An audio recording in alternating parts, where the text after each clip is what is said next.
So when doing your homework problems, you're often doing a bunch of calculations. So when you're doing these calculations, it's important to keep a few things in mind. So we're going to talk about the importance of dimensional homogeneity, significant figures, rounding, and good practices for when you're using your calculator and computer in order to get the right answer. So first things first is dimensional homogeneity. So think of a really simple example would be, let's say you had a rectangular prism and you want to determine the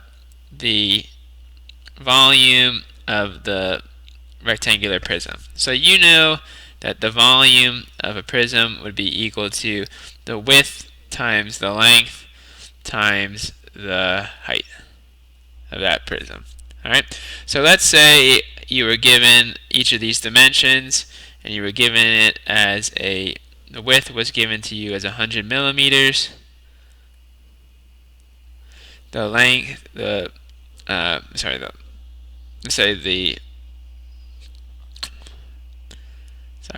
do this. The length was equal to 100 millimeters. The width is equal to 0.05 meters.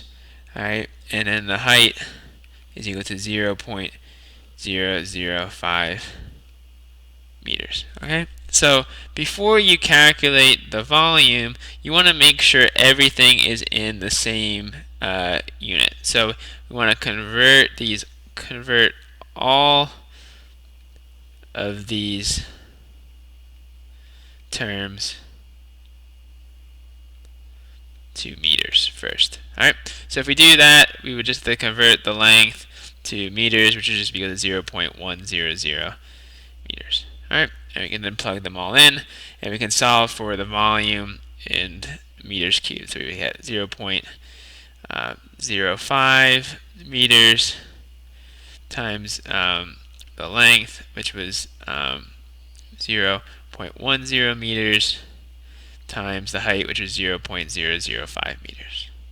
Okay, and you can then solve for the volume. Alright, so just make sure your units are consistent throughout the problem in order to get the correct units in your answer.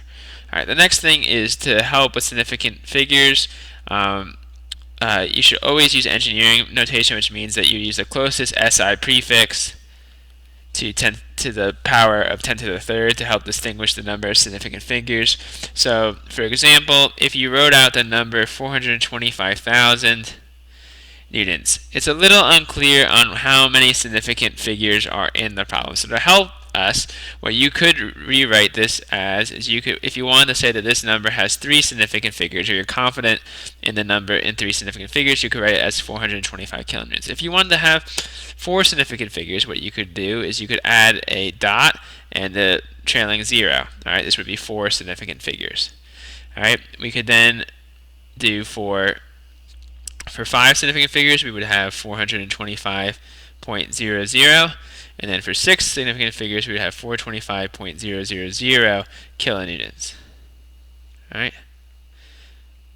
So, please try to use the closest power to 10 to the third, and then add any trailing decimals to distinguish how many number of significant figures that you will use. In this course, we're typically going to round most of our answers to an appropriate number of significant figures. So most of the time we are going to need 3 significant figures is sufficient for most engineering calculations. So in order to round, what you should do is that if the last digit is greater than or equal to 5, you would round up.